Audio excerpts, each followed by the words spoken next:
인류는 미래에 무엇을 먹고 무엇을 입고 어디에 살 것인지 에너지 혁명부터 우주 여행까지 인류의 미래를 바꿔줄 12가지 주제로 여러분께 인사드리겠습니다. 대덕특구 출범 50주년 기념 TJB 특별기획 사이언스 토크쇼 미래설계소. 자, 오늘은 우리나라에 있는 많은 우수한 과학자분들 매년 10월이면 속이 쓰려옵니다. 왜일까요?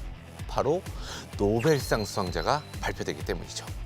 아니, 이렇게 훌륭한 과학자분들이 많이 계신데 왜, why 아직까지 우리나라에서는 과학 분야의 노벨상 수상자가 나오지 않는 걸까요?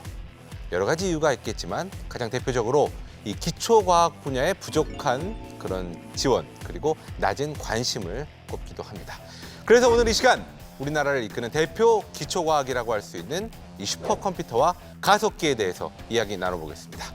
과연 이 두 가지 기술 중에 어떤 기술이 우리나라를 과학기술 강국으로 더더욱 도약시켜 줄지, 그리고 노벨상 수상자를 배출할 수 있게끔 만들어줄지 지금부터 함께 이야기 나눠보시죠.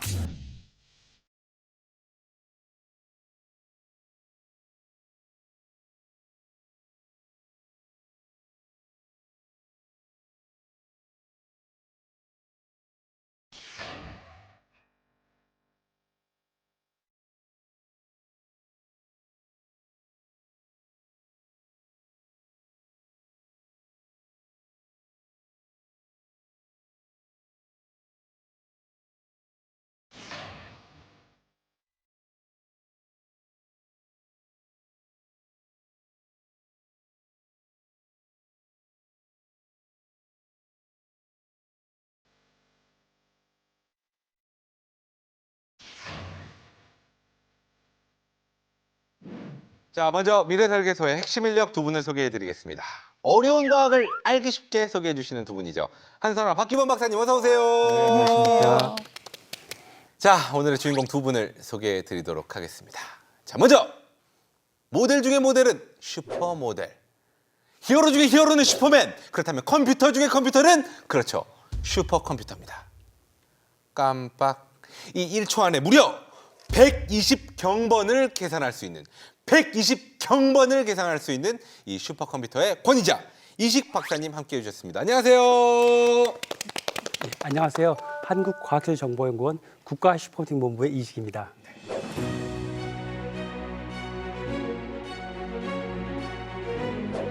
또 다른 주인공분 소개해 드리겠습니다.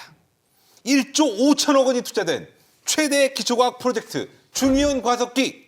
자, 지난 6월이었죠. 설계 시작 후 14년 만에 빔 시운전에 성공하며 중이온 가속기의 성능과 신뢰성을 증명한 새로운 멀찌를 만들어내는 그야말로 현대판 연금술사 신택수 박사님 함께해 주셨습니다. 안녕하세요. 안녕하세요.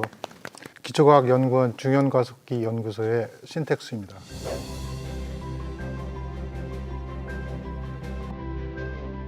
단도직입적으로 여쭤보겠습니다. 어떻게 금을 만드실 수 있습니까?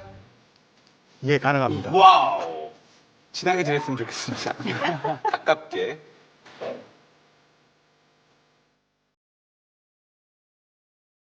자, 그래서 오늘 두 가지 기술에 대해서 이야기 나눠볼 텐데 먼저 이제 슈퍼컴퓨터입니다. 좀 전에 말씀드렸다시피 엄청난 성능을 자랑하는데 이게 얼마나 그야말로 슈퍼하길래 슈퍼컴퓨터라는 이름이 있는지 궁금하네요. 자, 소개해 주시죠. 예, 방금 소장님께서 1초에 120경번이라는 굉장히 이상한 숫자를 말씀하셨어요. 네네네. 그게 무슨 의미냐면은 지금 전 세계에서 가장 빠른 슈퍼컴퓨터가 미국에 있습니다. 네네. 1.2 엑사플롭스라는 이상한 단위를 쓰고 있는데요. 처음 들어보는 예, 단어인데요. 쉽게 말씀드리면 지금 전 세계 인구가 한 80억 명 정도 되는데 네. 그분들이 먹지도 자지도 화장실도 안 가고 46년 동안 계산할 것을 1초만 할 수 있는 어마어마한 성능입니다. 이렇게 하니까 확 와닿네. 전 세계 인구가요. 예. 대단하네요, 진짜. 예. 보통 이제 컴퓨터 하면 다들 전자식 컴퓨터를 생각하세요. 그런데 컴퓨터는 사실은 문제를 해결하는 도구입니다. 그 인류는 살아오면서 많은 문제들을 닥쳤고 그 문제를 풀기 위해서 컴퓨터를 만들어 왔어요.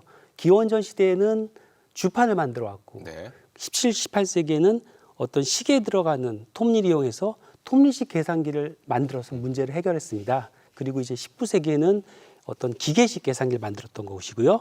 20세기 중반에는 진공관, 지금은 이제 다 반도체로 바뀌었죠. 그런 거에서 가장 빠른 컴퓨터를 만들어서 그런 문제들을 풀어오고 있습니다. 방금 전에 말씀하셨지만 그게 슈퍼자가 들어가면 이제 크다, 좋다, 빠르다 그런 의미가 있잖아요. 맞아요, 그래서 맞아요. 이제 말씀드린 것처럼 슈퍼맨 하면 사람보다 굉장한 능력 갖고 있잖아요. 야, 히어로 중에 히어로죠. 그렇죠. 예. 마찬가지로 똑같습니다. 슈퍼컴퓨터도 일반적인 컴퓨터보다 굉장히 빠르고 용량도 크고 그리고 비싼 컴퓨터입니다. 이런 슈퍼컴퓨터를 어떻게 만들냐면은 병렬 컴퓨터라는 걸 만들고 있어요. 이렇게 생각하시면 될 것 같아요. 1부터 100까지 더한다고 할 때 하나씩 더하면 99번 더해야 되잖아요. 그렇죠. 근데 만약에 두 명이 나눠서 한 사람은 1부터 50까지 더하고 또 한 사람이 동시에 51부터 100까지 더하면 49번만에 나온 다음에 그 답을 더하면 되니까 한 50번만 하면 되거든요. 그렇죠. 동시에 하니까. 그렇죠. 예. 그런 식으로 이 동시에 하는 사람 숫자 계속 늘려가는 거예요. 그러면 그만큼 속도가 그러니까 성능이 빨라집니다. 오, 그러면 슈퍼컴퓨터가 컴퓨터가 여러 대 있는 거예요? 그렇죠. 여러 대가 있는데 단순히 있는 게 아니라 여러 대가 서로 잘 연결돼 있어서 쉽게 말해서 서로 성능을 잘 최적화시키면서 계산하게 돼요. 맞지는 않지만 약간 큰 PC방처럼 PC방인데 잘 연결돼야 연결돼 돼요. 있고 예. 컴퓨터가 엄청 많은 PC방처럼. 예. 그러다 보니까 좀 전에 말씀드린 것처럼 세계에서 가장 빠른 컴퓨터는 전 세계 인구가 46년 동안 할 일을 1초만 했잖아요. 그거는 그 안에 있는 900만 개의 어떤 계산 코어들이 협력해서 그러한 결과가 나온 겁니다.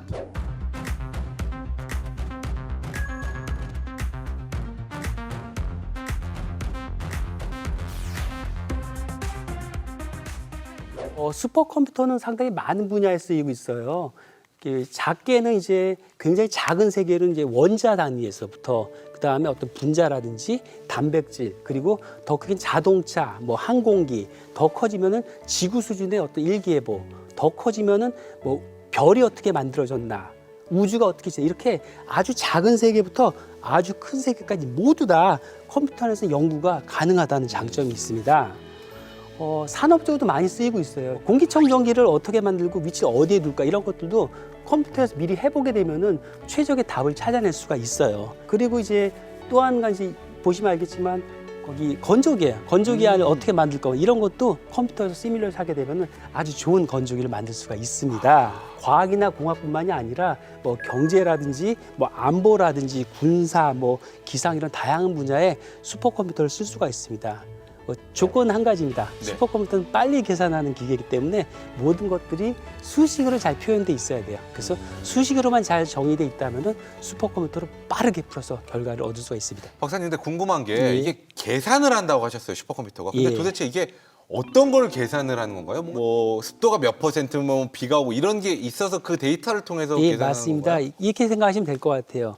어떤 각각 지역마다 온도가 있을 때고 습도가 있을 때 그런 데이터들이 있어요. 그런 예. 데이터가 있기 때문에 인접한 곳과 어떤 물리적 현상이 일어납니다. 쉽게 말해서 온도는 높은 곳, 낮은 곳 열은 흐르겠죠. 예. 그다음에 밀도가 높은 곳은 낮은 곳으로 확산이 일어나. 이런 것들이 다 물리적으로 방정식이 다 정의가 돼 있어요. 근데 물론 이게 굉장히 복잡한 연립 방정식이에요. 사람은 풀 수가 없어요. 왜냐하면 미지수가 몇백만 개, 몇천만 개예요. 야, 그 우리가 알던 2차 방정식은 아니네요. 그게 아닙니다. 예. 2차가 아니라 뭐, 방정식. 뭐 100만 원, 100만 차 이런 방정식이기 때문에 예. 이거 사람한테 풀려고 때문에는 쉽게 말해 내일 일기예보 하는데 슈퍼컴퓨터 없었다면은 한 달이나 1년이 걸리는 거예요. 그거는 야. 일기 예보가 아니라 일기 해석이 되겠죠. 그렇죠, 그렇기 그렇죠. 때문에 사실은 빨리 대응하기 위해서는 굉장히 어떤 컴퓨팅 파워가 중요합니다. 그 한마디로 슈퍼컴퓨터가 알아들을 수 있게 수식으로 정리를 해주면 예. 그가 원하는 대로 그의 언어로 해준다면 예. 누구보다 예. 세상의 어떤 존재보다 빠르게 빠르고 불평도 안 해요. 중간에. 불평단. 예. 좋네요. 예. 예.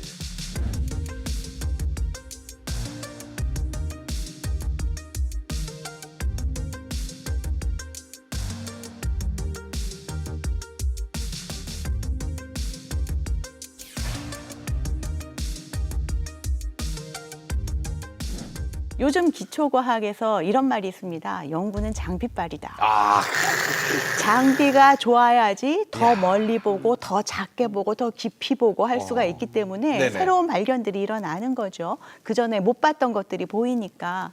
그런데 이 장비빨에서 나오는 것들이 사실은 어마어마한 해석이 필요한 데이터들이에요. 이 데이터들을 해석하는 데는 결국은 슈퍼컴퓨터 없이는 이런 첨단 장비들이 다 무용지물이 될 수밖에 없다. 그래서 이 슈퍼컴퓨터야말로 기초과학을 발전시키는 데 있어서 진짜 없어서는 안 될 가장 중요한 연구 자원이지 않을까 이렇게 생각합니다. 가장 중요한 하나만 꼽으라면 슈퍼컴. 슈퍼컴이다. 예, 알겠습니다. 그야말로 모든 그 어떤 과학기술의 가교 역할을 해주는 그렇죠. 그런 존재네요. 해석이 안 돼요. 슈퍼컴이 없으면. 얘가 해석을 안 해주면 할 수가 없는 거네요? 알겠습니다. 자, 이번에는 가속기에 대해서 좀 알아보겠습니다. 사실 좀 생소한 분들이 많이 계실 거예요. 저도 그래서 한번 찾아봤습니다. 더 모르겠더라고요. 그래서 조금 참고 권위자분에게 들어야겠다 이런 생각을 했습니다. 일단은 신택수 박사님께서 연구하시는 게 가속기 중에서도 중이온 가속기, 이 중이온 가속기의 이제 권위자시고 이 부분은 정말 세계 최고 수준이라고 제가 얘기를 들었는데, 자, 이제 가속기에 대한 설명을 한번 시작해 주시죠. 예. 가끔 뉴스나 인터넷 그리고 기사를 통해서 밤하늘에 우주에 있는 별이 폭발했다는 소식을 접하신 적이 있을 것 같습니다. 네네. 그게 별의 폭발을 의미를 하는 거고요. 별의 이제 죽음을 의미하는데 역사적으로 굉장히 유명한 케플러의 초신성 별이라는 게 있습니다.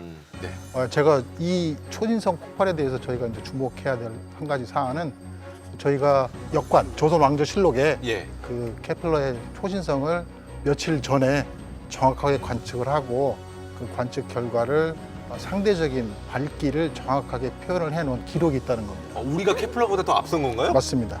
저희 조상이 먼저 관측을 했고 야. 그걸 과학적으로 역사적으로 기록을 해놨기 때문에 현재 지금 교과서에도 실려 있는 내용이고요. 그래요? 제가 네. 기억을 못하는 거네요. 죄송합니다. 예. 예. 제가 이제 주목해야 될 내용이라고 생각하는 것은 저희 조상들이 그 초신성의 폭발을 관측을 했던 그 과학의 역사를 저희들이 기억을 하고 저희 라온 중이온 가속기는 그 관측의 역사에서 희귀 동위원소를 생성을 하고 희귀 동위원소를 가속을 해서 저희들이 첨단 핵 과학 연구를 하는 그런 시설로 저희들이 소개를 먼저 드리고 싶습니다. 가속기가 일단은 여러 얘기를 들었는데 가속기가 뭔지 모르겠어요. 일단은 지금까지 얘기 들었을 때는 가속기가 뭔가 이렇게 좀 빨리 돌리는 그런 건가요? 예, 맞습니다. 가속기는 일단 저희가 통상적으로 많은 예. 분들이 입자 가속기로 알고 계십니다. 네네.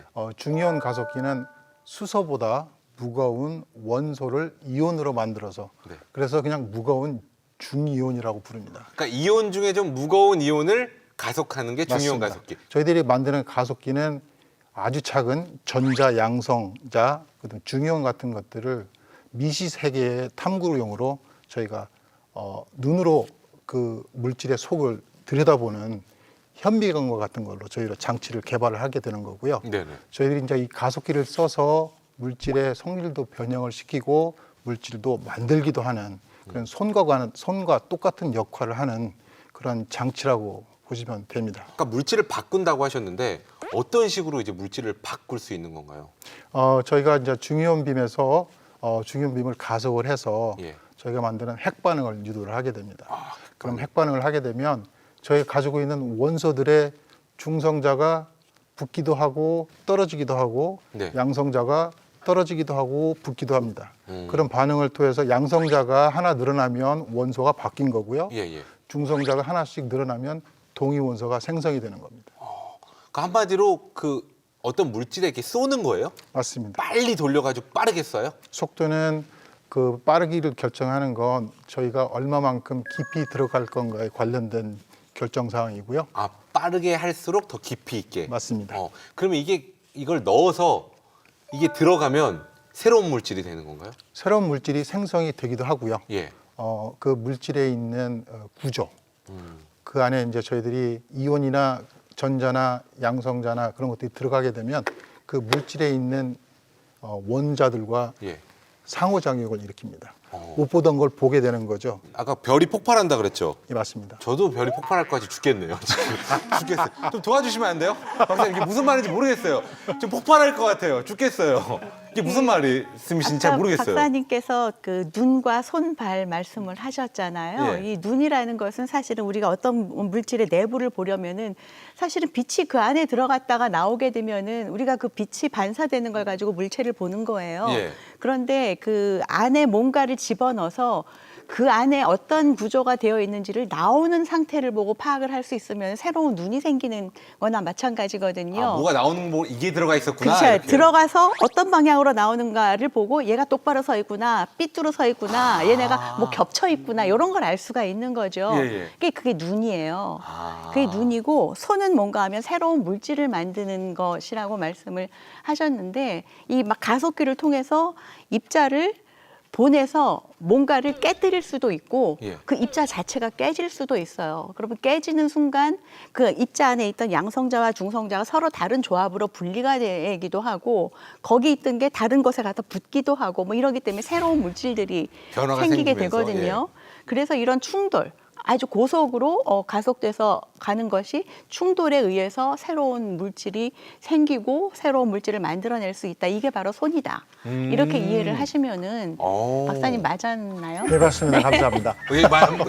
저도 이해가 됐습니다. 훨씬 더 쉽게 설명해 예, 주셨습니다. 별이 다시 반짝이고 있어요. 죽지 않았습니다. 저희들이 이 대형 가속기를 구축한 이유는 엄청난 활용성을 가지고 있기 때문에 그렇습니다. 기초과학 연구가 배출해내는 결과가 바로 응용이 되지는 않지만 네. 수십 년 지나고 나면 엄청난 결과물로 나오는 그게 역사 속에 있고요. 지금 당장 중형 가속기 연구에서 만든 그런 희귀 동위원소를 생성해서 저희들이 연구할 수 있는 분야가 재료 분야, 그리고 국방과학 연구, 반도체 같은 거 특성 연구를 하는데 저희들이 만든 다양한 빔들을 사용할 수가 있겠습니다. 아니 그런데 반도체 산업에도 이게 쓰인다고 하셨는데 아니 반도체 가속기가 왜 필요한 건가요? 이제 아까 초두에 말씀드렸듯이 예. 이 반도체를 구성하고 있는 물질들이 미시세계에 따른 양자 법칙을 따르기 때문에 네.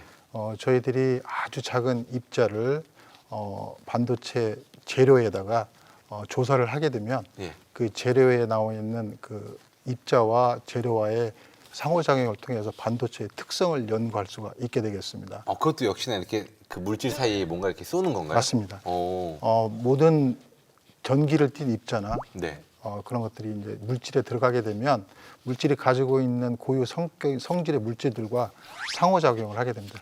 간섭을 일으키죠. 그리고 그 친구들이 나타내는 현상들이 있을 텐데요. 예, 예. 그 현상들을 저희들이 검출을 하게 되면 이 친구의 물질이 저희들이 쓰고자 하는 용도에 맞는지 틀리는지 그런 것들을 온도에 강한지 온도에 약한지 혹은 단단한지 예. 물른지 그런 것들을 저희들이 관측을 할 수가 있습니다. 그러면은- 그래서 그런 면에서 재료과학 쪽에서 반도체 물성 연구들을 할 때 가속기를 쓰게 됩니다. 그러니까 물체 자체에 있는 것들을 어떤 그 입자를 쏴서 얘네를 좀 이렇게 어떻게 보면 좀 불편한 상태로 만든 다음에 맞습니다. 여러 가지 환경에 잘 버티는지 보는 거예요. 맞습니다. 그러면 우리가 생각하는 전기를 띤 굉장히 작은 많은 것들은 사실 이 가속기를 활용할 수밖에 없는 거네요. 가속기를 활용해서 그 작은 것들의 어떠한 방식으로 작동을 하는지 예. 그리고 어떠한 형태를 가지고 있는지 그런 특성 연구를 할 수가 있게 되는 거죠. 예.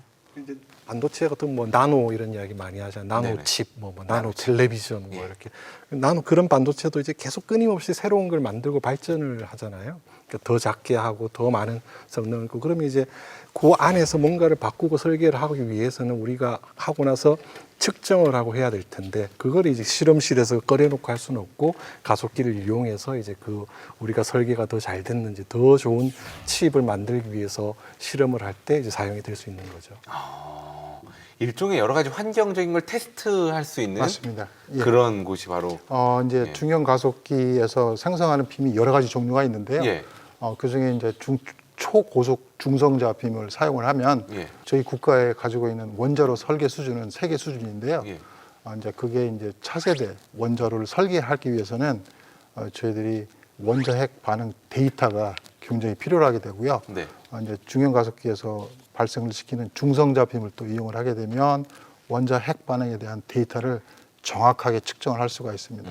그래서 그러한 원천 기술을 확보하는 설계의 데이터를 저희들이 공급할 수 있다. 그런 활용면도 있습니다. 네, 역시나 슈퍼컴퓨터처럼 참 훌륭한 많은 기술들의 중요한 가교 역할이 맞습니다. 될 수 있는 거네요. 자, 박희범 박사님께서도 뭐 추가로 말씀을 해주신다면. 아, 네. 그 가속기라는 것은 이제 사실 그 뭐 용도나 뭐 돌아가는 물질뿐만이 아니라 그 용도에 따라서 굉장히 여러 종류가 있는데요. 그래서 뭐 가장 큰 세계 최대의 가속기 같은 경우에는 거의 뭐 둘레 길이가 27km, 뭐 반경이 한 4km짜리 되는 기계입니다. 하나의 4km요? 예, 반경이 이제 그런 정도의 기계가 있는. 왜냐하면 굉장히 빠르게 돌리기 위해서는 엄청나게 우리가 돌팔말이를 이렇게 돌리면 빨라지잖아요. 예. 근데 이게 그 만지름이 클수록 더 빨라지지 않겠습니까? 이러다 보니까 이제 굉장히 커지는 거죠. 이제 이런 기계들을 보면 저는 가속기가 뭐 저는 조금 약간 과장을 해서 인류 지성의 결정체다. 야. 그렇게 인류의 모든 과학과 기술이 이제 거기에 접합된. 그러니까 그 4kg짜리 기기를 정밀하게 빛이나 전자가 돌아다니게 만들려면 그 오차가 얼마나 작아야 되겠습니까? 그렇죠. 거기에 모든 사실 인류가 만들어낸 기술들이 그 기계에 다 들어가 있는 거예요. 그래서 이렇게 중형 가속기는 이제 그 정도 사이즈는 아니지만 거기도 역시 마찬가지로 모든 기술이 집약이 되어 있고 저는 이렇게 청소년들이 견학으로 한번 가서 그 기계를 한번 보는 것도 아주 의미가 있지 않을까 그렇게 생각을 합니다. 규모에 압도당하고. 그렇죠. 그 정밀도와 이런 기계들이 이제 과학에 사용이 되는구나 하는 것을 눈으로 볼 수가 있겠죠. 신 박사님 어떻게 지성의 결정체라는 표현 어떻게 마음에 드세요? 아주 훌륭하십니다.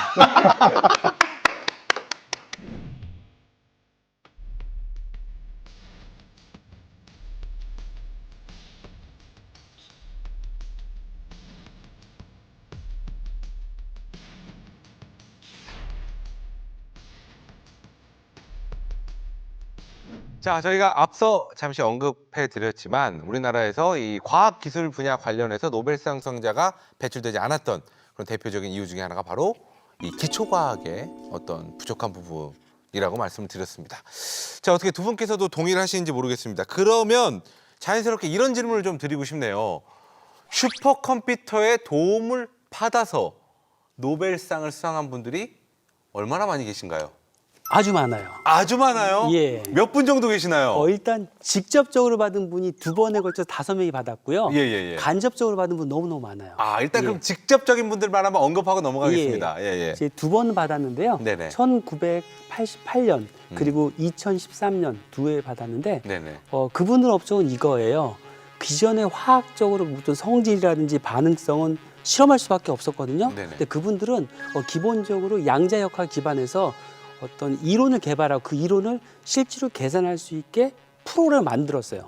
그 공로로 노벨상을 받았습니다. 오. 그래서 그런 분들 덕분에 저 같은 사람들이 실제 실험을 하지 않고 컴퓨터 안에서 시뮬레이션해서 연구를 할 수 있게 됐습니다. 어떻게 보면 선구자시네요. 예. 활용을 한. 놀라운 게 이론을 만들고 프로그램을 만든 공로로 노벨상을 받은 경우고요. 예, 예. 그리고 이제 간접적으로 받은 분도 굉장히 많아요. 사실 요즘 추세는 연구라는 게 뭐 실험, 이론 이렇게 딱 따로 존재하는 게 아니에요. 실험, 이론, 컴퓨터 시뮬레이션, 그다음에 데이터 이런 것들이 종합적으로 해서 이제 연구를 진행하게 되거든요. 네네. 뭐 몇 가지 예를 들어볼게요. 굉장히 많지만 네. 예를 들면은 21년도에 이제 노벨상 받은 게 이제 유기촉매라는 걸 만든 사람들이 받았어요. 이게 뭐냐? 그 기존에는 촉매라는 것은 금속 촉매와 우리 몸속에는 효소만 생각했는데 이분들은 유기분자가 촉매가 될 수 있다는 것을 처음 밝혔어요. 그래서 이것은 신약 산업에 굉장한 변화를 갖고 온 것이에요. 근데 예. 이분들도 그 실험 플러스 그 대규모 컴퓨터 시뮬레이션 통해서 이러한 연구도 수행했고요. 예, 예. 그 외에도 물리학 분야에서 특히 데이터 분석에 슈퍼컴퓨터 많이 쓰이고 있어요. 예를 들면은 뭐 아인슈타인님이 지난 세기 초에 예언한 중력파 같은 것도 네네. 그동안 저희가 검출할 수가 없었는데 검출하고 났더니 그 데이터 분석이 안 되는 거예요. 그때 데이터 분석할 때 컴퓨터 시뮬레이션 결과와 비교함으로써 정확히 데이터를 분석할 수 있었고요. 그 외에도 뭐 우주가 얼마나 팽창했나 속도 같은 게 굉장히 중요해요. 우주 팽창. 그런 것들도 이렇게 별의 데이터 관측한 거 플러스 컴퓨터에 우주 시뮬레이션 하게 되면은 예, 예. 그런 우주가 팽창한 속도가 어떻게 바뀌었나 이런 것들을 알 수가 있어요. 그다음에 하나 더 말씀드리면 힉스 입자 같은 경우인데 네네. 그 경우도 이미 꽤 오래전에 예측이 됐는데 이제 우리가 기술이 없어서 관측을 못했는데 그 스위스 제네바에는 정말 큰 리니어 하드론 콜라이드에서 검측했거든요. 근데 예. 그 데이터가 어마무시해요. 왜냐 이게 이게 부딪히게 되면 이게 다 깨지면서 파편이 튀잖아요. 그 변수가 많으니까. 이걸 다 관측해서 데이터를 저장하고 분석해서 그 실험 결과 해석해야 되는데 거기는 어마어마한 컴퓨팅 자원이 필요합니다. 그래서 굉장히 그 입자 가속기라는 굉장히 그런 중요한 아까 말씀 눈이자 손이었는데 그 나온 결과 해석은 사람이 할 수는 없어요. 결국 컴퓨터의 도움이 있었기 때문에 그 결과들이 잘 해석돼서 그런 것들이 그 과학 발전도 기여하고 그 덤으로 노벨상까지 받았던 것이 사실이에요. 그렇군요. 어떻게 예. 물리학 분야에 계신 분께서 어떻게 팩트 체크 한번 부탁드리겠습니다. 이 얘기 맞나요 지금 다? 정확하십니다. 정확한가요? 예. 그러면은 야, 어떻게 보면 이런 느낌이네요. 이 노벨상이라는 어떤 그 명문대에 입학하기 위한 어떻게 보면 굉장히 유명한 고등학교가 바로 이 고등학교 에 입학한 명문대 잘 가. 그게 바로 슈퍼컴퓨터네요. 예, 근데 물론 그 학교 갔다고 대학 다 아는 건 자는 아니죠. 그렇죠? 예. 다 그래요. 그건 예. 저희도 알아요. 근데 많이 보낸다. 가속기 분야는 어떻습니까? 노벨상을 많이 배출했나요? 많이 받았습니다. 어느 정도 되나요? 1925년, 25. 30년대 초기에 30년대 초기. 최초의 가속기가 발명이 됐습니다. 예. 오펜하이머 영화에 나오는 저기 로렌스란 어니스트 로렌스 예. 그분이 버클리에서 만든 사이클로트론이 첫 번째 가속기고요. 예. 1954년에 크락톤이라는 유니버시티 맨체스터에 있는 분이 만든 고전압 가속기가 있습니다. 네. 직접적으로 가속기를 만들어서 가속기로 인한 업적을 인정을 받아서 노벨상을 받았고요. 그 외에 노벨 물리학상의 역대 수상자들을 보면 약 한 25% 정도가 네네. 노벨상이 연구 업적이 바로 이 가속기에 관련된 그런 것들이고요. 와. 가장 마지막에는 제가 기억하는 한은 LHC, 그러니까 스위스에서 힉스를 발견했던 그 연구가 마지막 가속기 연구 결과로 알고 있습니다. 와, 노벨상 수상자의 한 4분의 1가량은 어떻게 보면 가속기를 이용해서 이용을 했다. 그리고 직접적으로 가속기를 만들어서 받으신 분도 계시고 있습니다. 요 정도면 살짝은 가속기 쪽으로 기우는데 어떻게 생각하시나요? 그거는 안 그렇고요. 제가 말씀드린 대로 예. 이게 제가 아까 몇 가지 사례만 말씀드렸는데 사실 네. 하다 보니까 물리학 위주로 많이 했는데 네. 사실은 최근 들어와서 바이오 분야에서 굉장히 슈퍼컴퓨터 많이 쓰고 있어요. 예. 예를 들면 최근에 우리 몇 년 동안 삶에 큰 영향 준 게 코로나 바이러스잖아요. 그렇죠. 그 코로나 바이러스였고 또 변종이 계속 나오고 있는데 굉장히 안 좋은 소식이 있어요. 이 코로나 바이러스는 박쥐한테서 왔는데 네. 박쥐가 이런 바이러스 한 300~400개 가지고 있어요. 예. 그중에 한 서너 개밖에 사람한테 안 넘어왔어요. 아직 그러면 아직도 오래 많이 290여 많이 개. 나와. 그런 애들이 올 때 우리의 생존과 연결되는 그때는 빠른 속도로 그 어떤 DNA 서열이라든지 중요한 단백질 구조 같은 것도 연구해야 되거든요. 그럴 때 이게 다 슈퍼컴퓨터를 쓰는 것들이에요. 그래서 당장 삶에 영향을 또 한 가지는 우리가 장기적으로 우리가 지구에서 잘 산다고 생각할 때는 몇 가지 중요한 기술들이 있어요. 뭐 기아를 해결한다든지 네네. 기후 변화 잘 유지하는 것들, 뭐 이산화탄소 많은 중요한 문제들이 있는데 그러한 모든 문제들을 해결하는 데 있어서 이 슈퍼컴퓨터 없이는 할 수가 없어요. 아니, 야. 저는 아까 정확하다고 편을 들어드렸는데 네네. 슈퍼컴퓨터 좋다고 말씀을 아니 뭐 냉정하게 예.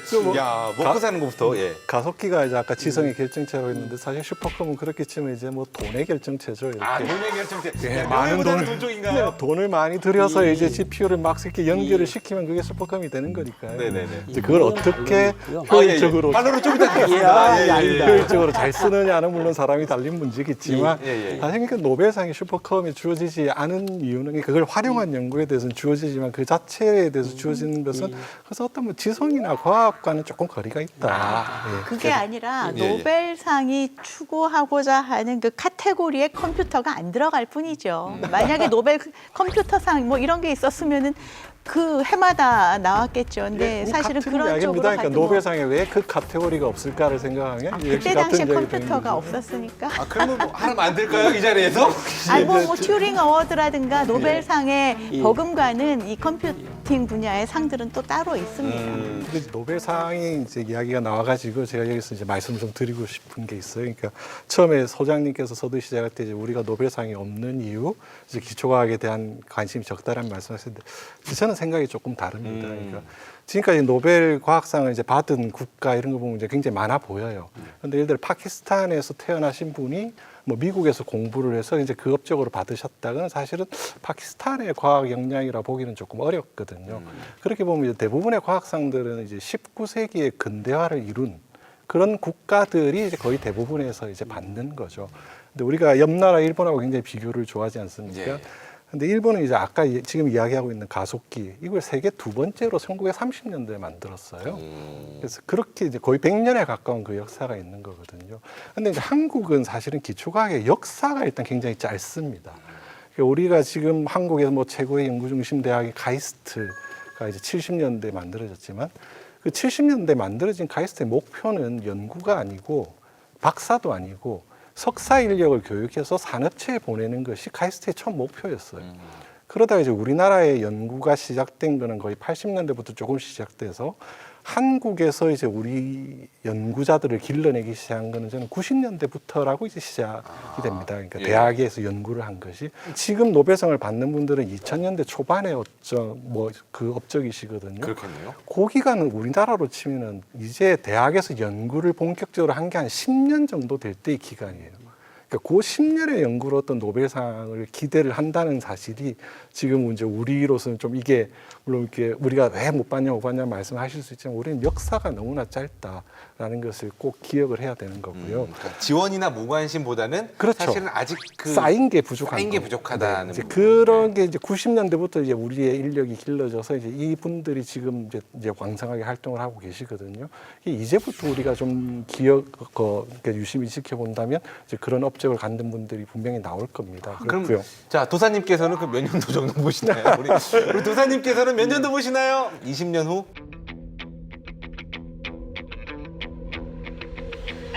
넉넉하게 봐서 그 안에서는 충분히 가능할 거라고 저는 생각합니다. 그 정도의 기간이면. 박희범 박사님 말씀하시는 거에 조금 토를 달자면은 네네. 역사가 짧았다, 앞으로 받을 것이다라는 전제 조건이 있습니다. 앞으로도 기초과학에 계속해서 투자를 하고 그 지원을 붐업을 한다면. 시키고 인력을 꾸준히 키워야지 된다. 그게 전제 조건이에요. 그래서 지원이 부족해서 못 받은 것이 아니라 역사가 짧아서 못 받았지만 그 역사를 지속적으로 이어나가는 것이 굉장히 중요하다라는 말씀을 덧붙이고 싶습니다. 여러 가지 의견을 주셨지만 어찌됐건 향후 긴 시간이 아닌 짧은 시간 안에 우리나라도 충분히 가능성이 있다는 점에는 많은 분들이 또 동의를 해주셨습니다. 그리고 여기 계신 두 분께서 또 열심히 활약을 해주시면이 어떻게 보면 좋은 가교가 둘이 있잖아요. 이를 토대로 또 새로운 분야에서 우리나라에서 또 이 노벨상, 과학 분야의 노벨상 수상자가 탄생하길 응원을 맞습니다. 하겠습니다. 중요한 가속기가 그런 역할을 할 수 있는 날이 오길 바랍니다. 아 예, 슈퍼컴퓨터도 예. 응원하겠습니다.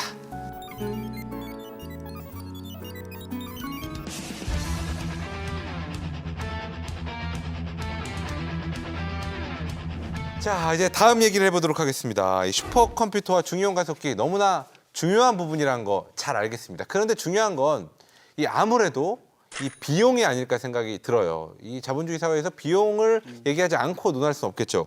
근데 정말 엄청난 비용들이 들어가는 걸로 알고 있습니다. 특히나 중형 가속기 시작할 때 저희가 1조 5천억, 물론 너무나 중요한 건 알겠는데 1조 5천억은 야 정말 저희들이 엄청난 이제 금액이다. 1조 예. 5천억 중에 부지 비용하고 예. 이제 건설 비용을 빼고 나면 저희들이 총 장치비로 한 6천억 정도 소요가 된 걸로 알고 있고요. 부동산 비용도 좀 들어가네요. 네, 맞습니다. 저희가 축구장 여러 이해합니다. 예, 예, 예, 이해합니다. 예. 크니까. 예, 예, 예. 크니까. 그리고 저희들이 이제 핵 반응을 유도하는 실험들을 주로 하기 때문에 네. 이제 건설 비용에는 저희 차폐 시설들이 많이 들어갑니다. 음. 그래서 건설 비용도 많이 이제 소요가 됐습니다. 그러니까 실제적으로 장비는 한 6천억 정도. 예, 맞습니다. 와, 이것도 근데 진짜 엄청나네요. 작은 돈은 아닙니다. 그래서 저희 이제 일반 기업체나 예. 일반 분들이 그걸 사실 가속기를 제작한다는 것은 꿈을 꿀 수 없는 거고요. 예. 이제 국가가 계획을 가지고 어떤 분야에 어떻게 활용할 건지를 결정을 해서 추진하는 대형 프로젝트가 보통 가속기 사업이 되겠습니다. 제가 볼 때 대형이 아니라 슈퍼 대형. 예. 초대형이라고 할 수 있겠네요. 그러면은 전 세계에서 이 중형 가속기를 갖고 있는 국가가 많지는 않을 것 같은데 느낌상. 주기온 가속기 이제 저희들하고 같은 급이라고 부르는 예, 예. 에너지와 출력을 가지고 있는 나라는 예. 정확하게는 사실은 이제 미국이 가지고 있는 가속기가 하나 있고요. 예, 미국. 거의 대동소이합니다. 출력과 에너지 면에서 우리나라가 미국이랑 거의 같아요? 비슷합니다. 오. 거기는 이제 완료를 했습니다만은 저희는 2단계를 아직 완료를 못한 상태고요. 네. 일본에 또 한 기가 있고요. 일본. 유럽에 또 한 기가 있습니다. 예, 유럽연합. 그래서 한 4기 정도가 아마 전 세계적으로 있는 거라고 알고 있습니다. 이 4개 국가 안에 들어간 거예요, 우리나라가? 맞습니다. 와, 그럼 이것 또한 사실은 단순히 돈이 있다고도 그냥 무조건 할 수 있는 건 아닌가 보네요. 저희가 항상 감사하게 말씀드리는 건 네. 그래도 대한민국이 예. R&D 예산을 투자를 해서 예. 이런 기초과학 분야에 이런 대형 프로젝트를 진행할 수 있을 정도의 경제력과 예. 국가력이 바탕이 되었다. 그런 점에서 저는 항상 감사를 드리고 있습니다. 그러니까 지금 약간 그 나라별로 야 뭐가 있냐, 너희들 경제 수준이 어떠냐 이렇게 했을 때 중요한 가속기 있냐 이것도 굉장히 어떤 큰 그걸 나누는데 그거 있잖아요. 가족끼리도 너희 뭐 집 몇 평 살아 뭐 이런 것처럼 중요한 가속기가 있다도 경제력이 굉장히 큰 상징이네요. 가족끼리 그런 이야기를 하세요? 아니 그냥 그런 게 아니라 뭐 말이 그렇다는 거죠. 예. 그런 건 안 됩니다, 여러분. 자, 슈퍼컴퓨터는 어떤가요? 비용이 어느 정도 될까요? 이것도 비쌀 것 같긴 한데. 예, 현재 세계 1등인 미국의 슈퍼컴퓨터가 여기는 가격도 공개를 안 했는데 이제 그냥 뒤로 제가 확인해 봤더니 죄송한데 뒤로 계산기를 두드리신 건가요? 그건 아니고 과연 이제 얼마일까? 그냥 예. 어제 커뮤니티끼리 서로 정보가 대략적으로 오가고, 아니까. 대략 예. 봤더니 한 8천억 정도 썼다고. 와. 근데 이제 문제가 아마 가속기도 비슷할 것 같아요. 이런 대형 실용 장비들은 구축하면 끝나지가 않아요. 운영을 해야 돼요. 운영비. 운영해야 되면은 저희 슈퍼컴 같은 경우 전기를 굉장히 많이 씁니다. 그래서 미국의 이 장비 같은 경우는 1년에 전기를 한 540억 원 정도 쓰고 있어요. 1년에 540억 원이요? 예, 굉장히 많이 쓰고 있고요. 와. 참고로 국내에는 슈퍼컴퓨터가 이제 뭐 삼성 같은 대기업에도 있고 저희 연구소에도 있고 기상청에도 있는데 저희 연구소 장비가 지금 세계 1등보다 한 50분의 정도밖에 안 되는데 그럼에도 제가 1년에 전기 한 50억 원 정도 내고 있어요. 그래서 50억 원이요? 게다가 요즘 전기료가 많이 오르는 추세다 보니까 예. 굉장히 부담은 좀 되고 있어요. 예. 야, 50억 원. 이거 마치 그 슈퍼카 타시는 분들 예. 기름값이 만만치 않잖아요. 그거랑 똑같네요. 예. 이게 그냥 단순히 시설 비용뿐만 아니라 예. 추가적으로 운영하는데도 비용이 많이. 예. 예. 그 가속기도 마찬가지인가요? 맞습니다. 저희가 구축한 그 초전도 가속관이 예. 액체 헬륨을 271도까지 마이너스 271도까지 내려서 써야 되기 때문에 네. 액체 헬륨을 만드는데 일단 전기값이 들어갑니다. 액체 그리고 두 번째 액체 헬륨값, 가스값이 굉장히 비쌉니다. 약간 지금 표정이 약간 총무팀에 계신 분이 저 뭔가 그 제안서 하실 때 요거 아시죠? 요거 비싼 거. 요거 아시죠? 요런 느낌이에요, 약간. 예. 그래서 저희들이 1년에 한 120억 정도의 전기료가 들어갑니다. 120억. 그리고 약 한 50억. 저희 참고로 지금은 50억인데 네. 저희가 다음 컴퓨터 준비하고 있어요. 예. 그거는 아마 120억보다 더 많이 들 것 같아요. 120억보다 더 많이 들어요. 예. 지금 돌아가는 슈퍼컴이 5호기인 거죠. 이제 예, 이렇게. 5호기입니다. 그 4호기까지는 이제 일 안 하는 거죠. 많은 분들이 오해하세요. 그러니까 저희가 5억이면은 저희 연구소에 컴퓨터가 5대 있는 줄 아세요? 네. 그건 아닙니다. 뭐냐면 저희 넘버링을 한 거고 네네. 집에 컴퓨터 5년 넘으면 아마 못 쓸 거예요. 그렇죠, 아마. 그렇죠. 슈퍼컴퓨터 똑같아요. 이게 연구자들은 더 정확한 연구 더 빨리 하고 싶기 때문에 5년 지난 시스템은 이제 굉장히 불만이 많아져요. 쉽게 말해서 가속기 치면 이 에너지가 낮은 거예요. 이건 못 써. 세계랑 경쟁이 안 되기 때문에 5년 정도로 교체를 해야 돼요. 그래서 저희 같은 경우 이제 국가 예산은 운영되다 보니까 어떤 약간 부문 타임, IMF 터지면 조금 지연이 되기도 하고 이런 네. 건 있지만 최대한 좀 자주 교체해서 이 연구자들이 그러한 좋은 무기를 가지고 국제에서 경쟁할 수 있게 저희가 도와드리고 있죠. 그래서 전 정책적 의지가 더 예. 슈퍼컴이 중요하다고 생각해요. 가속기는 사실 만들어 놓은 몇십 년 쓰는 예. 거지만 예. 뭐 4, 5년마다 또 새 거 해야 된다고 예. 나오니까 이게 또 왜 또 해야 돼 이런 식으로 예. 생각을 할 수가 그럴 수도 있거든요. 있죠. 예. 그런데 이제 이 컴퓨터라는 거의 특성상 네. 끊임없이 그렇죠. 계속 투자가 가야 되는 예. 그런 분야라는 거죠. 알겠습니다. 아니, 우리나라는 못 만드나요? 사실 컴퓨터는 서울 용산에 가면은 예. 아주 기가 막히게 만드시거든요. 아니 그러니까 진짜 우리나라도 그런 어떤 IT 기술에 있어서는 뭐 전 세계에서 손꼽히는 나라니까 우리나라가 직접 가속기처를 만들면 되는 거 아니냐 이렇게 생각하실 수 있을 것 같은데. 일단은 사실은 지금 현재는 저는 안 만들었다고 생각하는데 네네. 국제적인 분업 사회에서 우리가 모든 걸 다 만들 수는 없어요. 한국은 뭐 메모리 반도체라든지 자동차, 철강, 모바일 이런 쪽으로 했던 거예요. 집중을 하기 그러다 때문에. 보니까 사실 오래전에 삼성에서 슈퍼컴을 만들었었어요. 아, 그래요? 근데 그만뒀던 게 너무 이제 기업에 차지한 비중이 작거든요. 그래서 그동안은 안 하고 그냥 다 할 필요 없이 필요한 걸 사다 쓰면 됐어요. 근데 지금 큰 변화가 두 가지가 있었습니다. 한 가지는 뭐냐면은 인공지능이 부각되면서 너무너무 컴퓨터가 많이 필요해졌어요. 이걸 다 사올 수는 없다는 판단이 있고요. 두 번째로는 그 세계 경제 점점 블록화되고 있고 전략 자산이 무기화되고 있어요. 참고로 미국 같은 경우는 최첨단 IT 제품을 중국에 수출을 막아놨어요. 그래서 근데 언제든지 이런 컴퓨터 역시 나중에 무기화될 수 있다는 거죠. 그래서 따라서 우리가 어느 정도 만들 수 있는 그런 쉽게 말하면 맷집은 필요하다는 거예요. 그렇다 보니까 그 전까지는 저희가 그냥 컴퓨터 사다 쓰면 되지 그래서 우리는 그거 잘 쓰면 돼. 이런 컨셉이었다면 이제 앞으로는 그건 물론 중요하지만 플러스 우리가 만들 수 있는 능력도 중요하다는 판단을 했어요. 그래서 제가 듣기로는 정부 차원에서 이미 계획을 수립하고 있는 걸 알고 있고요. 뭐 일부 대기업에서 지금 관심을 다시 갖기 시작했고 벤처 기업들도 일부 투자에 이미 이 일을 시작한 걸 알고 있어요. 그러니까 못 만드는 것과 안 만드는 것은 예. 확연하게 예. 국제사회 그 국제 정서에서 예. 다르다는 거. 예. 네, 사실 저도 그 가속기 특히 라온 우리 손으로 직접 만들었잖아요. 거기에 굉장히 부러운 마음이 사실은 드는데요. 굉장히 오랜 시간을 들여서 정부에서 그것을 투자를 지속적으로 하고 기다려 주신 거죠. 사실 이 슈퍼컴도 그런 기회가 있었는데 네네. 말씀하신 것처럼 가습기도 마찬가지고 슈퍼컴도 마찬가지고 시장이 없어요. 아주 뭐 1년에 있어봐야 이제 몇 대 만들고 뭐 1년에 전 세계적으로 한두 군데 구축하고 이 정도니까 시장이 없으니까 이제 우리나라에서 거기 발을 담그지 않은 건데 사실은 미래를 내다봤다면은 예전에 우리가 하려고 했을 때 할 수 있었을 때 그 슈퍼컴을 계속했으면 지금처럼 그 인공지능 빅데이터 시대에 우리도 이제 슈퍼컴을 만들어서 팔 수 있는 이런 입지가 충분히 되었을 텐데 그건 정말 너무 아쉽다 하는 생각이 들고요. 앞으로도 이 추세는 계속 될 겁니다. 분명히. 그래서 우리가 그 예전에 슈퍼컴, 우리 슈퍼컴퓨터 1호기, 키스티에서 가져온 1호기가 지금 우리 전화기 정도 밖에 안 되거든요. 성능이. 예. 앞으로 점점 더 이렇게 발전을 해 나갈 테니까 이 컴퓨팅을 직접 만들 수 있는 이런 능력은 분명히 우리도 갖추어야 될 능력이다 이렇게 생각을 해요.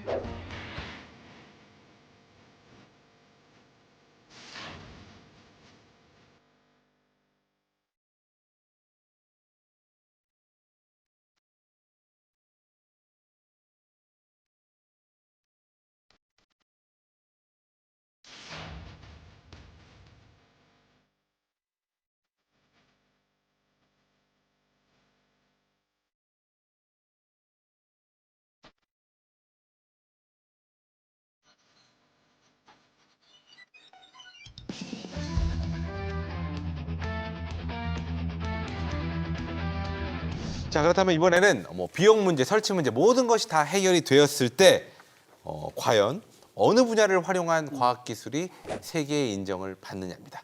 다소 짓궂고 어찌 보면 말도 안 되는 질문일 수 있습니다. 만약에 예산이 정말 둘 중에 딱 한 대만을 살 수 있다면 우리 쪽의 기술이 이렇게 좋다 이런 것들을 좀 듣고 싶은 그런 시간입니다. 기술도 기술이지만 네. 방금 이식 박사님께서 말씀하신 대로 한 5년, 6년마다 업그레이드를 해야 된다면 네. 한 5년 참고 먼저 저희 쪽에 투자를 해주시면 저희가 아직 발견하지 못한 희귀 동위원소가 한 3,000개에서 4,000개 정도 있습니다. 네네네. 그 동위원소를 발견하는 그 역할을 그 희열을. 완료할 수 있도록 예, 예. 저희가 그 돈을 바로 쓰겠습니다. 야, 뭐 약간 포스터 같은데 5년만 참으십시오. 이렇게 나올 수 있겠네요. 5년만 참으시고. 슈퍼컴 도움 없이 발견할 수 있으시겠어요? 저희가 물론 도움이 필요합니다. 저희가 예. 발견을 하게 되면 저희들이 가지고 있는 핵 모델에 따라서 이게 예측이 가능한지 아닌지 결국 검증을 해야 되는 단계가 올 텐데요. 그 엄청난 개수의 그 양자들, 그러니까 원자 핵들을 붙이고 띄고 하는 작업들을 하려면 결국 슈퍼컴이 필요하긴 합니다. 하지만 5년은 참을 수 있습니다. 어떻게 생각하시나요, 박사님? 이게 시간은 상대적인 것 같아요. 예, 예. 어떤 사람한테는 길게 느껴지고 어떤 사람은 짧게 느껴지거든요. 예, 예. 이 저처럼 슈퍼컴퓨터에서 연구한 사람한테 5년 동안 참으란 얘기는 죽으란 얘기입니다. 그 정도예요. 참을 수는 없는 거예요. 예, 예. 이렇게 나눌 수 있는 문제는 아니잖아요. 근데 그런 가속기가 굉장히 중요한 실험 장비 저도 알고 있어요. 다만 장점이자 단점인데 아까 말씀하신 것처럼 굉장히 작은 세계를 보는 눈이다 손이라고 말씀하셨 그런 장점이 갖고 있는데 저희 슈퍼컴퓨터는 조금 더 얘가 재능이 많아요. 아주 조그만 세상부터 아주 큰 세상에 모든 걸 다 할 수가 있어요. 물론 단점은 있어요. 저희 같은 경우는 이 가상 세계 속에서 하기 때문에 현 세상 사람과 협력이 필요합니다. 다 같이 클 수 있는 장점이 있는 것 같아요. 훨씬 더 범용적으로 쓸 수 예, 있다. 그렇죠. 예, 그런 장점이 그래서 있죠. 가속기를 하시는 연구자들은 5년을 기다리실 수 있겠지만 예. 다른 연구자들은 절대 5년을 못 기다린다. 숫자도 슈퍼컴 당장 많아요. 사라. 이렇게 당장 말씀하실 사라. 겁니다. 예. 저도 사실 그 최근 얼마 전까지 그 스마트폰을 5년 된 걸 쓴 적이 있는데 예. 전화랑 뭐 문자는 됩니다. 예. 근데 이걸 계속 쓰면 제가 속 터져서 병이 날 것 같아서 바꿨거든요. 이거 상대적인 거예요. 예, 쓰임과 이런 거에 예. 따라서. 예. 저는 7년째 된 걸 쓰고 있습니다. 대단하십니다. 아주 대단하신 분을 모셨네요, 저희가. 예. 저는 뭐 근데 이제 조금 뭐 뷰 포인트가 다른데, 그러니까 네네. 저도 5년 기다리라 이런 말씀드리고 싶지 않아요. 5년이라는 건 치명적인 시간에서 그게 아니라, 근데 이제 우리가 대형 장비를 어떤 구축을 할까 결정을 할 때는 이제 타당성 조사 이런 걸 하게 되는데, 그때 이제 보는 여러 가지 기준이 있어요. 이제 그 중에 하나가 이거를 했을 때 대비 이익이 얼마냐, 그리고 이걸 만약에 안 한다면 대체할 방법이 있느냐, 그 예, 대체하는 비용과 이제 비교를 하고 이렇게 합니다. 슈퍼컴이라는 걸 우리가 이제 구축을 안 한다고 하면 외국에 있는 걸 쓰거나 좀 더 작은 걸 쓰거나 하는 거죠. 그러면은 이제 슈퍼컴에는 지금 사용자들이 굉장히 많지 않습니까? 예. 이분들이 다 쓸 수는 없을 거예요. 예. 그런데 이제 중요한 분들은 뭐 어떻게든 방법을 찾아낼 수는 있다는 거죠. 약간 비싸더라도 외국 가서 쓰시거나 조금 작은 컴퓨터를 쓰거나. 근데 이제 가속기는 그렇게 할 수가 없다는 거예요. 이게 에너지가 100짜리를 돌려야 뭘 하는데 10짜리만 돌려서 뭘 해보자. 이게 안 되고 할 거냐 말 거냐를 결정할 문제니까. 미국 가서 쓰시면 미국 가속기. 가서 쓰는 방법은 있죠. 예. 뭐 그렇게 해서 연구를 할 수는 있겠죠. 근데 이제 근데 우리나라에 설치할 때 어느 걸 할 거냐라 해서 봤을 때 이제 그런 관점에서 본다면 뭐 어떨까 싶은 생각을 합니다. 그러니까 슈퍼컴퓨터는 갖고 있는 나라가 많으니까 네. 선택의 폭이 좀 많은데 아니 이건 이제 슈퍼가 아닌 이제 중간급 컴퓨터를 저도 조금 가능은 그렇죠. 늦게 좀 되지만 예, 조금 뭐 하루 계산할 거 한 이틀하고 3일하고 한 일주일 할 수는 있으나 전혀 불가능한 것은 아니다. 예. 그거는 이제 제가 바로 반론을 좀 드려야 될 것 같아요. 네네네. 지금 말씀하신 데 이게 좀 전체적으로 볼 필요 있는 것 같아요. 말씀하신 어떤 개별 연구자는 사실은 뭐 자기 친구가 뭐 미국에 있으면 같이 협력을 쓸 수가 있어요. 그렇지만 또 그 외에 많은 연구자들은 사실상 그거를 쓰기 위해서 비용을 지출해야 돼요. 그 사람이 뭐 얼마 냈다 그 비용이 작아 보이죠. 그 모든 사람이 뭐 2천만 걸 다 합쳐버리면은 그 금액이 그 슈퍼컴퓨터 저희가 하는 구축하면 더 비쌀 수도 있다는 거죠. 오히려 빌리면 예, 그게 더 비쌀 수 있다. 작아 보이는 금액이지만 다 합쳐버리면 그럴 수가 있기 때문에 사실은 그거는 지금 박기경 박사님 말씀하신 것처럼 정부에서 항상은 국민의 세금으로 투자하는 거거든요. 귀한 예. 돈이에요. 그러니까 그 함부로 투자하지 않고 굉장히 이게 판단을 정책적 판단 플러스 어떤 효과를 판단 그렇기 때문에 정부에서 이제 화해 제스처로 가속기도 짓고 슈퍼컴퓨터 바꿔주는 거거든요. 그만큼 이게 우리 국가나 사회에 기여한다 판단했기 때문에. 네네. 그러면 지금은 뭐 이제 우리 주변에 그런 다른 어떤 협력 관계, 우리 뭐 내 기업이라든지 뭐 어떤 기관 이런 데는 다 무료로 쓸 수 있는 건가요? 두 가지가 있는데요. 일단 말씀드린 것처럼 이 재원 자체가 정부에서 구축한 재원이기 때문에 연구자들한테 기본적으로 저희가 무상으로 지원하는데 또 아무나 공짜로 주면 안 되잖아요. 그럼 제가 가면 안 될 거 안 아니에요? 됩니다. 안 되죠, 안 왜냐하면 되죠. 예. 먼저 자기가 무슨 연구하겠다고 이제 쉽게 말하는 과학자들 프로포절이라고 그러는데 예. 연구 제안서를 저희가 제출하면서 그거 이제 보통 이제 연구비를 지원하는 기관에서 돈으로 줘. 연구비 주는데 저희는 돈을 주는 건 아니고 사용권을. 컴퓨터 사용. 이 사람은 연구 계획서 좋으니까 당신은 100시간 써. 어. 당신은 20시간 이렇게 그런 배정하는 게 있고요. 예. 물론 그럼에도 불구하고 돈 내고라도 쓰고 싶어 하는 사람도 있어요. 주로 정부 쪽 사람들인데 그런 분들은 이제 유상으로 쓰기도 합니다. 네네네. 비용까지는 여쭤보지 않겠습니다. 예. 알겠습니다. 뭐 이렇게 얘기 들어보니까 뭐 제가 결정할 건 아니지만 둘 다 사드릴게요. 싸우지 마시고 네, 둘 다 사드리겠습니다.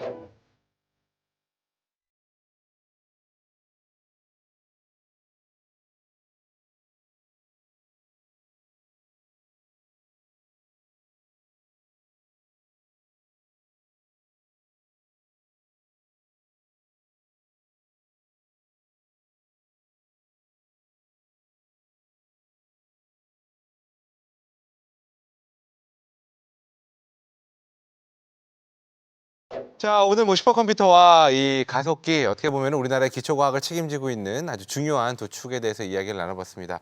자, 끝으로 이 두 과학자분들께 앞으로 좀 어떻게 연구를 이어가실지 이렇게 포부 한 말씀씩 좀 들어보도록 하겠습니다. 먼저 이식 박사님.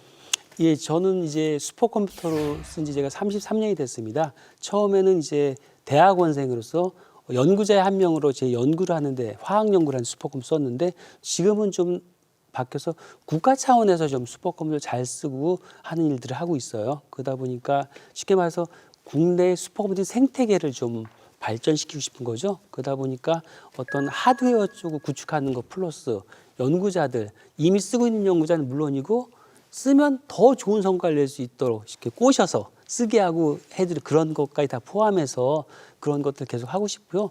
앞으로 제 후배들은 진짜 우리가 만든 컴퓨터로 연구할 수 있는, 우리가 만든 프로를 연구할 수 있는 그런 세상을 만들고 싶습니다. 메이드 인 코리아로. 예. 네, 알겠습니다. 자, 신택수 박사님도 한 말씀 부탁드릴게요. 제가 이제 2013년도에 중형가속기 연구소에 오게 됐는데요. 목표는 하나였습니다. 저희가 직접 제작한 실험 장치를 통해서 저희가 실험을 완료를 하고 그 후학들이 그걸 계속 사용할 수 있는 장치를 제작하겠다. 꿈이 반절이 실현이 됐습니다. 예. 하지만 이 반절 가지고도 저희가 많은 일들을 할 수 있다고 생각을 하고요. 현재 지금 저희가 만든 동위원소 생성장치 아이솔에서는 이미 RI빔을 인출을 해서 온라인에서 실험을 할 수 있도록 공급할 준비가 되어 있고요. 이제 당장 25년도부터는 이 저에너지 구간 저희들이 완료한 그 CPM 시운전 완료한 그 장치를 통해서 내년도에 좀 준비를 해서 25년도부터는 이용자들이 활용을 하는데 불편이 없도록 준비하는 게 제 목표고요. 이제 조만간에 저희들이 그 고에너지 구간이 완료가 되면 네. 아이솔과 아이프를 결합을 해서 더 많은 희귀한 희귀 동위 원소를 생성할 수 있는 그런 단계에 갈 수 있도록 최선을 다해서 앞으로 남은 그 개발을 완료할 예정입니다. 네, 알겠습니다. 자, 수석 설계사 두 분께서도 응원의 한 말씀씩 부탁드릴게요. 사실 처음에 슈퍼컴퓨터 말씀하셨을 때 네네. 성능도 슈퍼, 가격도 슈퍼 이렇게 말씀하셨잖아요. 그런데 하나 더 덧붙이자면은 활용도도 슈퍼입니다. 그러니까 이런 것을 우리가 이네이블링 테크놀로지라고 해요. 뭔가 되려면은 이게 있어야 돼. 이거 없이는 가능하지 않아. 그게 슈퍼컴퓨터다라고 말씀을 드릴 수가 있고요. 그래서 말씀하신 것처럼 우리가 슈퍼컴퓨터 직접 만들 수 있는 날이 하루빨리 왔으면 좋겠고요. 중이온 가속기도 사실은 마찬가지인 것 같아요. 정말 중요한 과학적인 탐구 아니면 산업적인 그 응용 분야에서도 굉장히 큰 역할을 할 텐데 정말 부러운 것이 우리 손으로 처음부터 그걸 설계부터 구축까지 할 수 있었다는 게 정말 부러운 일이고 네. 사실은 저에너지 부분이 완성이 된 거잖아요. 그게 고에너지 부분까지 돼서 이게 백투백으로 이어지게 되면은 세계에서 이런 선례가 없는 최초의 그 가속기다라고 제가 이야기를 들었어요. 2차 단계 고에너지 부분까지 반드시 성공을 하셔서 세계 최고 기술을 우리 손으로 만드는 현장을 꼭 보고 싶습니다. 아, 좋네요. 감사합니다. 자, 박기원 박사님도 한 말씀 부탁드릴게요. 저희가 여러 주요 분야의 기술에 대해서 이제 우리나라의 기술 수준을 측정하고 세계 제일 앞선 나라에 비해서 몇 년 처졌나 이런 걸 이제 조사하는 조사가 매년 있는데 거기서 가속기 분야는 사실 안타깝게 기술 격차가 벌어지고 있는 우리 기술 수준이 떨어지고 있는 분야입니다. 최근에도 계속해서 그만큼 어떻게 아직 최고 앞선 국가에 비해서 이제 조금 약간 그러니까 더 나아갈 부분이 많은 분야라는 거죠. 저는 오늘 이야기 나왔던 아인슈타인의 말로 이제 마무리를 하고 싶습니다. 네. 그러니까 한 번도 실패하지 않은 사람은 아무것도 시도하지 않은 사람이다. 우리가 시도를 했기 때문에 실패도 있는 것이라고 생각을 합니다. 네, 알겠습니다. 자, 요즘에도 그런지 모르겠지만 예전에 이제 수학능력 시험 만점자 보면은 이제 인터뷰하면 제일 먼저 하는 말이 교과서 위주로 공부했습니다. 이게 아닐까 싶습니다. 우리나라 과학 기술이 좀 더 발전하고 도약하고 성장하려면 이 기초과학이 무엇보다 중요해야 되지 않을까라는 생각을 깊이 있게 했던 시간이 아닐까 싶습니다. 그 중에서도 오늘 이 슈퍼컴퓨터와 가속기 빼놓을 수 없는 그 두 분야. 사실 고민을 할 필요가 없었습니다. 이 두 기술 모두 저희 미래설계소에 올리도록 하겠습니다.